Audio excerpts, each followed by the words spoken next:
campaign team. He's joined us on the line. Sir, you're welcome to Eyewitness News. Thank you, sir. In a month exactly from today, you're going to go to the polls. The advice from Wontumi is that focus on your campaign and not be attacking personalities. It appears that's what your candidate is doing. That is not correct. Among the candidates, the one who has spoiled this country, out of 275, is left with 39. None of the candidates have done that. And as we speak now, we are doing submarine campaign, meeting the delegates one-on-one. So it is unfortunate for Chairman Wontumi to sit in his comfort and say that we should concentrate on our campaign. We are concentrating on our campaign. And when we campaign, we do not discuss people. We discuss issues. He says, I'm the number one servant of the party, so vote for me. Why am I number one? Because I've bought almost 700 pickups for the party. I've paid for Congress. I've paid 2 million when we're going for runoff. I've bought T-shirts. I paid to get MPP to get the majority in parliament when there was a split parliament.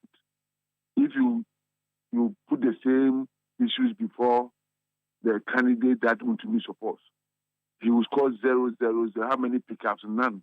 How many Congress has he paid? For none. How many T-shirts? None. So when it comes to leadership of the party, it's about servanthood. And he says, I've served. So he has concentrated on his campaign. You can see that he's not the most popular person. You remember that there was rumors that he should step down and offers were made. This was before Kennedy stood on the stage to make this pronouncement. It was all over. The media interviewed us. It's your man stepping down. They had done their survey and they saw that he was winning. They came to him and said, please, name a price and step down so that our preferred choice can go. He says no. So Chairman, to me, seems not to know what is going on. If he does, then he's being disingenuous. But he's aware that Kennedy speaks to his campaign. On the Kumasi platform, he spoke about his plan for Ashanti region, mentioned Lake Bosumtwe and other places, and the kind of ideas he has towards building Ashanti. He also mentioned magazine as using that as a technology hub for the building of cars. And so it's quite unfortunate that Chairman Wontumi believed that his campaign is only attacking personality. He was reactionary. He reacted to what Wontumi is using his TV and radio station for, and what others have been saying, including the vice president, who goes about making tribal and religious comments. That's what he said. And it's factual. I have tapes of the vice president claiming that he was made a vice president mainly because he was a Muslim and was addressing a Muslim community, asking them to vote for him because he's a Muslim. He goes to the north and says that their accounts disrespect Northerners. That's why they are always running mate. And that as a vice president, he has no fixed schedule. And that the president decides on what he should do. So in Chi, we call it boy. Therefore, they should vote for him so that he can exercise that authority to support his people. So we have concentrated on the issues. And this is one of the issues. When your opponent is doing that, you have the right to mention it. Because if we want to do politics alongside religion, Christians are 72%. And if we preach that they should not vote for a Muslim, we have an advantage. Your candidate, you say, has been focused on campaign, but I've seen a video in which he's threatening Wontumi, to which threat Wontumi responded to say that the last time he threatened someone, it was Ahmed Swale, he has since died, and advising him not to do that. Clearly, he cannot be a man who is targeting the issues when he's talking about personalities. I don't know which one you called threat. If you could quote him, he said Wontumi is a small boy. And that's not a threat. And when he dares, you know what happened on the 26th of August?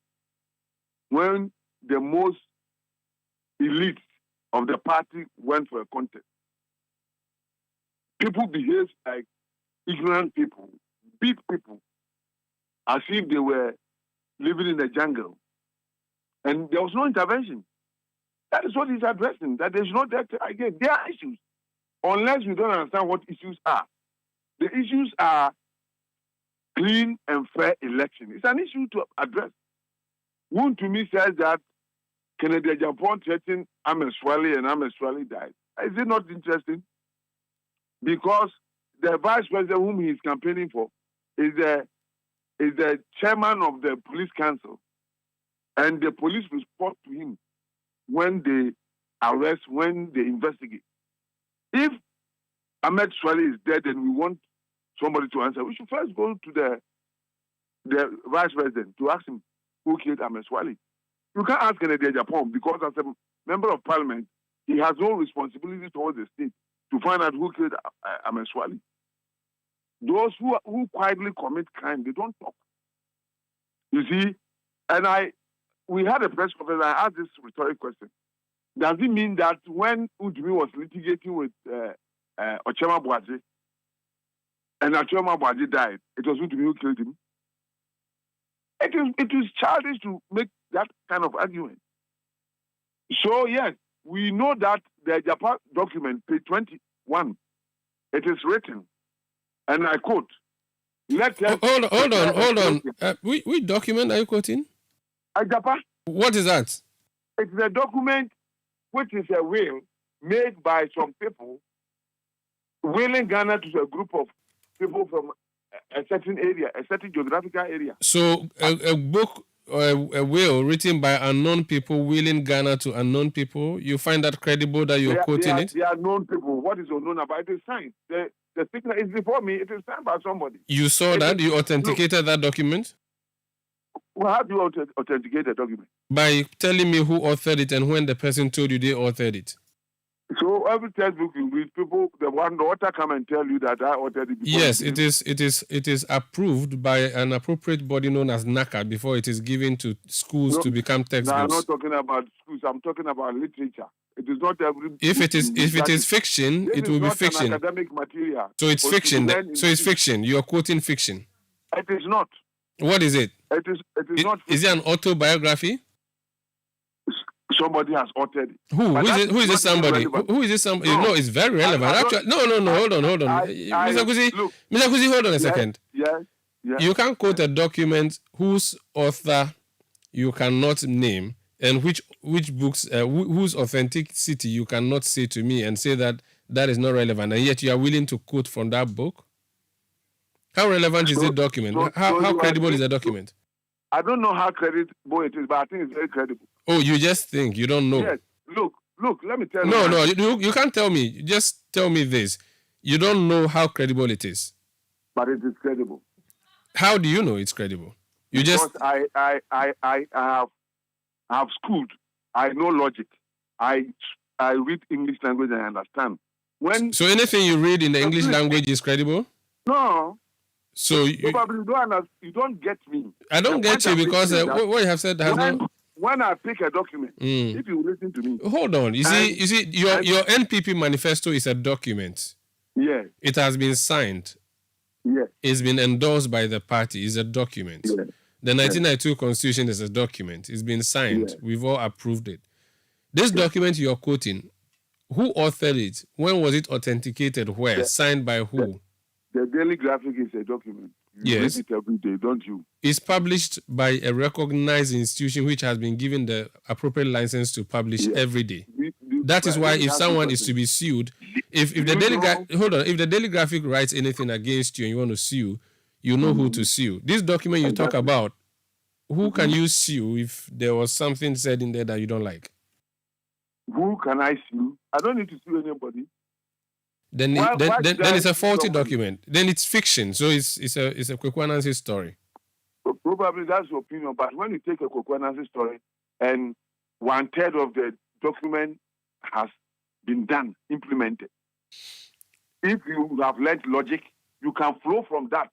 No See how problem. authentic the document is? No problem. So we are not going to rely on a document that you are just extrapolating But, from. To the extent that if, it is not. Hold on, if the Mr. Kusi. document has been Mr. Kusi. implemented, To the you extent. cannot deny the fact. Mr. Because Kusi. it is implemented. Mr. Kusi. Portions of the document has been implemented. Mr. William Kusi. Some of them are ongoing. Mr. William Kusi, if you could kindly listen to me. To the extent that you cannot vouch for the credibility of this document, I would encourage you not to refer to it. We can move on and do the discussions that we are doing, so that we talk about your candidate whom you're supporting. He's in an open fight with a regional chairman of no less a region than Ashanti region, which is the heartbeat of the New Patriotic Party. How do you really expect him to be able to run a party if he became flag bearer when he is fighting the party leadership? He is not fighting the party leadership. I don't know what your understanding of fighting is. I did not learn fighting to mean when you comment on factual things going on in your party and you understand it as a fight. It's unfortunate. It is not a fight. We are contesting within a party, and some certain events are going on against some candidates. And this is not far-fetched. Somebody has resigned because of such conduct, and you call it a fight? Unless you don't want to face the facts, he, as a candidate who is seeking to be elected, he has the right to comment on things that are done wrong. And that's not a fight. And that is what Ghanaians will vote for. Your candidate appears to have distanced himself from his own statements. Comments. I'm looking at a message he has issued in a statement in which he says that, yes, he had a meeting, but it was a private meeting. It was a meeting, I'm reading paragraph 2. It was a meeting with a small group of MPP communicators who had organized a small fundraising for me at the weekend, blah, blah, blah. So he's actually accepted the things he has said, but also not accepting them in part. I'm not sure. What is he seeking to say in that statement? In that meeting, Wontumi's name was not mentioned. The press conference of Wontumi had nothing to do with that meeting. It is not referring to what Wontumi said. Is not referable to that meeting. He's talking about what he said at the showdown rally when he mentioned Wontumi's name and said he was a small boy and that they were using his radio station to insult him. That one is what Wontumi reacted to. It wasn't about the communication. I was the one in charge of that meeting that was doing a fundraising, and we invited Kennedy when he found himself in Kumasi. So that is not what he's referring to. He's referring to, Wontumi was referring to the statement he made during the rally. And I'm saying that he did not insult Wontumi. He did not fight Wontumi. He made statements of fact. And Wontumi is turning it to be something differently. Wontumi says that he says that Ashantis have removed their intestine and gone after a northerner. He never said that. He never said that. So he should quote him properly.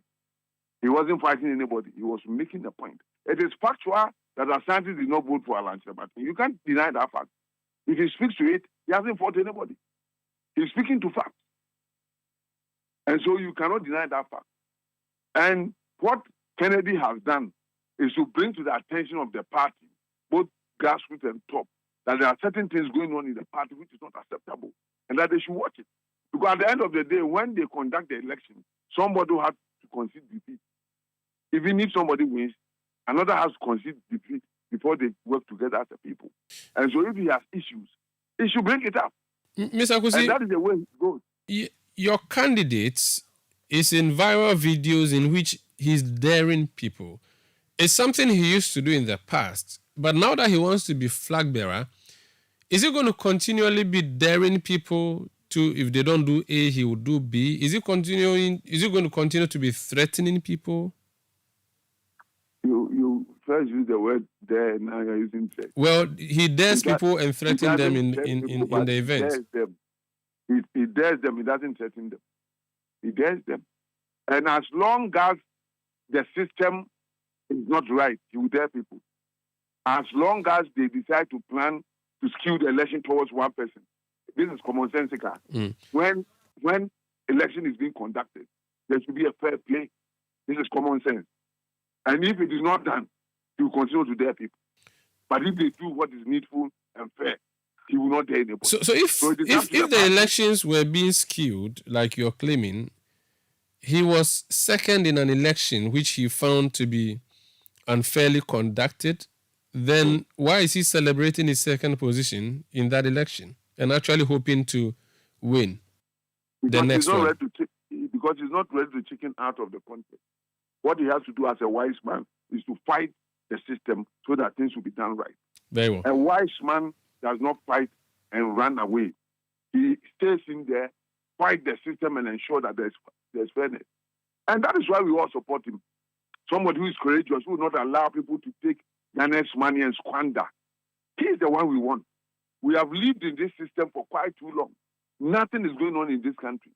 We need somebody who's a disciplinarian, somebody who will speak the truth, not a gentleman, not one, in quote, who is a gentleman, who doesn't dare people, who doesn't speak. That's not what Ghana wants. If you are thoughtful of your children and your descendants, you should look for somebody who protects the public purse, somebody who invests right, who creates jobs for the youth. That is the most important thing. We seem to be concentrating on something that is not relevant for the development of this country. Okay. If you're a gentleman and you squander the state's money, would that bring employment to people? We are looking at very important things that will grow this country. And that is Agyapong. Let's leave it here. Thank you so much for speaking to us. That's William Kusi. He's Ashanti Regional Campaign Spokesperson for the Kennedy Agyapong campaign team.